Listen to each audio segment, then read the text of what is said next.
Let me tell you something I probably shouldn't say out loud. After studying thousands of conversations between men and women, I've noticed something that makes most dating advice look like a complete joke. You know those guys who spend hours in the gym, buy expensive clothes, memorize pickup lines, and still get ghosted after the first date? Meanwhile, there's another guy, maybe not as tall, maybe not as rich, maybe wearing a simple t-shirt, and women are literally rearranging their schedules just to see him again.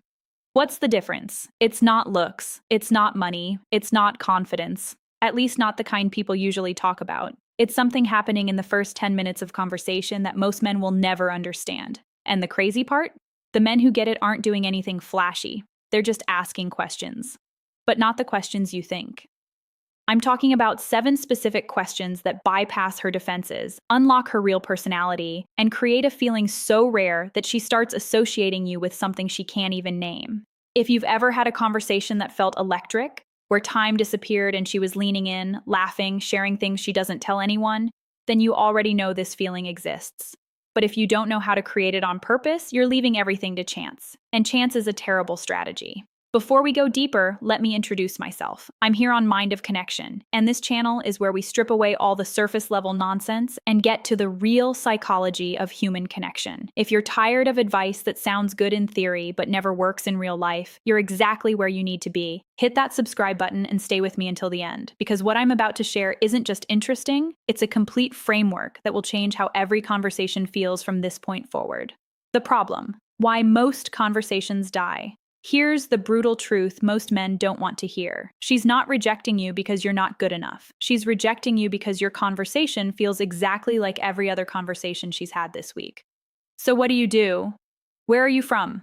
How was your weekend? These aren't questions. They're conversational autopilot. And she's so tired of autopilot that her brain literally starts checking out before you even finish the sentence. Think about it. An attractive woman gets approached constantly. She has the same small talk 50 times a month, and every single time some guy is trying to impress her with his job, his car, his travels, or his clever jokes. But here's what almost no one realizes. She's not looking for someone more impressive. She's looking for someone who makes her feel something different. And that feeling? It doesn't come from what you say about yourself. It comes from what you help her discover about herself. The 7 questions I'm about to share aren't random. They're psychological keys. Each one unlocks a different emotional door. And when you use them in the right order, with the right presence, something shifts in her brain. She stops evaluating you. She starts experiencing you. And experience is what creates memory. Memory is what creates attraction. Attraction is what makes her text you first. Question 1, the identity shift. Here's the first question. It sounds simple. It's not. What's something you strongly believed a few years ago that you don't believe anymore? Stop. Don't rush past this. Because this question does something that 99% of conversation never achieves. It forces her brain to switch from autopilot to reflection mode. When someone asks about your weekend, you don't think. You just answer.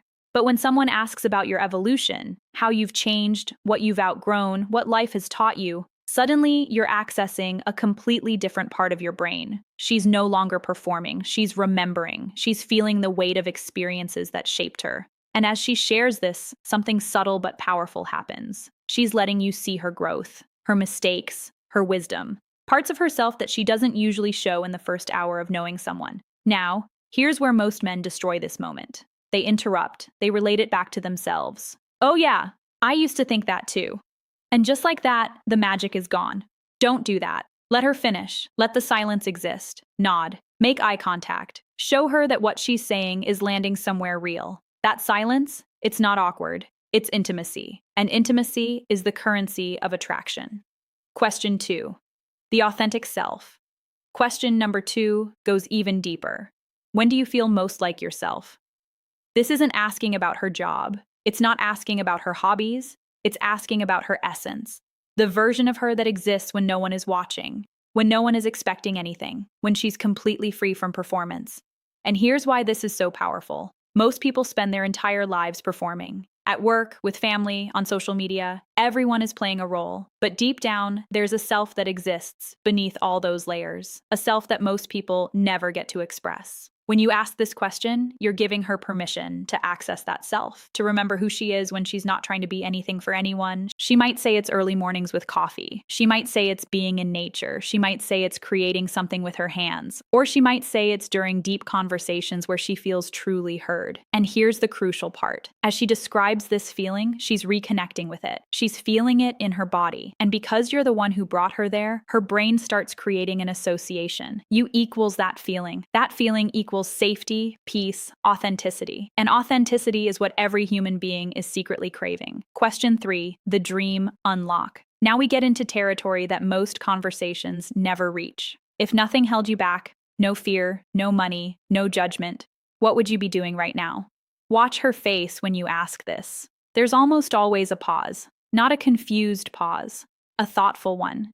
Because most people don't give themselves permission to even think this way. Life trains us to be realistic, to stay within boundaries, to filter our desires before we even speak them. But this question removes all of that. It creates a space where she can explore who she is without limitations. She might tell you about a dream she abandoned, a passion she set aside, a version of her life that exists quietly in the background of her mind, never spoken out loud. And as she speaks, you'll notice her energy change. More emotion, more expression. Sometimes even vulnerability she doesn't usually show. Here's the key. Don't try to fix it. Don't give advice. Don't say, you should go for it. Just hold space for it. Let her feel what she's feeling. Because what she's experiencing isn't just excitement about a dream, it's emotional release. And when someone associates you with emotional freedom, that creates a bond that logic can't break. Question 4, the worthiness test. This question goes straight to her core beliefs about relationships. What kind of connection do you believe you truly deserve? Now, this is delicate territory, because her answer will reveal things she might not even be fully aware of herself. She might answer with clarity, describing a relationship where she feels respected, understood, emotionally supported. Or she might hesitate. She might struggle to define it. And that hesitation is just as revealing, because when someone hasn't clearly defined what they deserve, it often reflects past experiences. Maybe she accepted less than she should have. Maybe she's still figuring out what a healthy connection actually feels like. This is where trust forms, not forced, natural.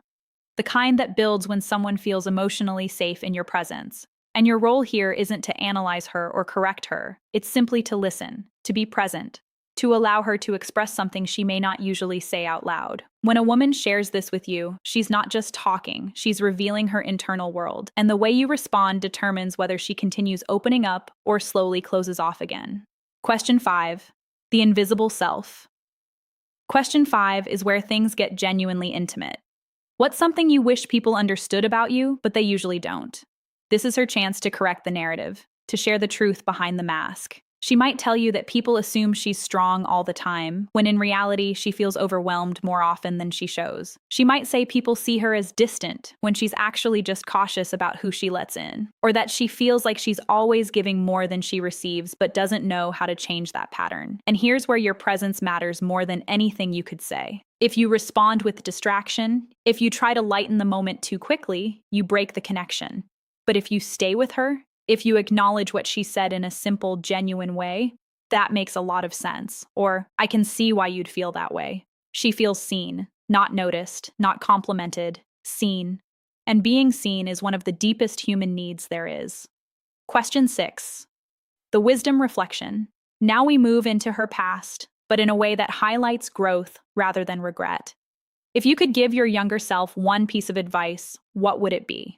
This question is powerful because it naturally brings up lessons, experiences, and moments that shaped who she is today. And when people reflect on their past with awareness, they often reveal their deepest insights without even realizing it. She might talk about trusting herself more, speaking up sooner, walking away from situations that didn't serve her, being kinder to herself during difficult times. And notice the pattern here. Each question opens a different emotional door: growth, identity, desire, self-worth, vulnerability, reflection. When these layers unfold naturally in a conversation, it creates a depth that most people never experience. Time disappears, the outside world fades, and suddenly she's not just talking to you, she's sharing herself with you. Question 7. The frequency alignment. We arrive at the final question, and in many ways, this is the one that ties everything together. What does freedom mean to you personally? This isn't just a concept, it's a feeling, a value, something people move toward or protect, often without even realizing it consciously. Her answer might start simple. Freedom is doing what I want, when I want. But if you stay with it, if you gently explore it, it becomes much more revealing. Freedom might mean emotional peace, not having to prove herself to anyone, independence, the ability to express herself fully without fear of judgment. And here's where everything connects. Each of these questions was never just about getting answers. They were about creating an emotional experience, a moment where she feels safe enough to reflect, to express, to reveal parts of herself that don't come out in everyday conversations. When you guide someone through that experience with calm presence and genuine curiosity, she doesn't just remember what you said. She remembers how she felt while talking to you. And that feeling, it lingers. It replays when she's alone. It grows quietly without anything obvious happening on the surface. The execution, how to use these without sounding like an interview. Now here's the part most men mess up. These questions are not a checklist. They're not meant to be fired one after another like an interrogation. That would feel forced, unnatural, and she would sense it immediately. Instead, think of them as doorways. You open one, you step inside, you stay there for a while, you explore it, you let the conversation unfold naturally, and only when it feels right, you move to another. For example, if she shares something meaningful about when she feels most like herself, don't immediately jump to the next question. Stay with it. What changed for you that helped you realize that? Do you feel like you get enough of that in your life right now? Now the conversation is alive. It's not structured. It's flowing. And here's something subtle but powerful. When you genuinely listen, when you respond thoughtfully, she begins to feel something that goes beyond attraction. She feels respected. She feels valued. And those emotions create a connection that doesn't fade quickly. Before we close this, I want to ask you something real. Think about the last conversation you had that felt electric, where time disappeared and you felt like the other person actually saw you, not just heard you. What did they do differently? Was it something they said, or was it something about how they listened? Drop your answer in the comments. I'm genuinely curious because the stories you share often reveal the most powerful truths about human connection. And who knows? Your experience might be exactly what someone else needs to hear today. Listen. The world is full of men trying to be impressive, trying to be memorable, trying to be chosen. But the men who actually get chosen, they're not trying at all. They're just present. They're just curious. They're just real. And that presence, that curiosity, that willingness to see someone beyond their surface, that's what creates the feeling she can't name, the feeling that makes her text you first, the feeling that makes her cancel plans just to see you again. If this conversation resonated with you, if you felt something shift while watching this, then Mind of Connection is your place. Subscribe, join this community. And let's continue exploring what actually creates human connection. Not the cheap tricks, not the manipulation, but the real psychology that makes people feel something genuine. Because when presence replaces performance, people feel it immediately. And that feeling is what quietly draws them closer. I'll see you in the next conversation. Until then, be present, be curious, and watch what happens.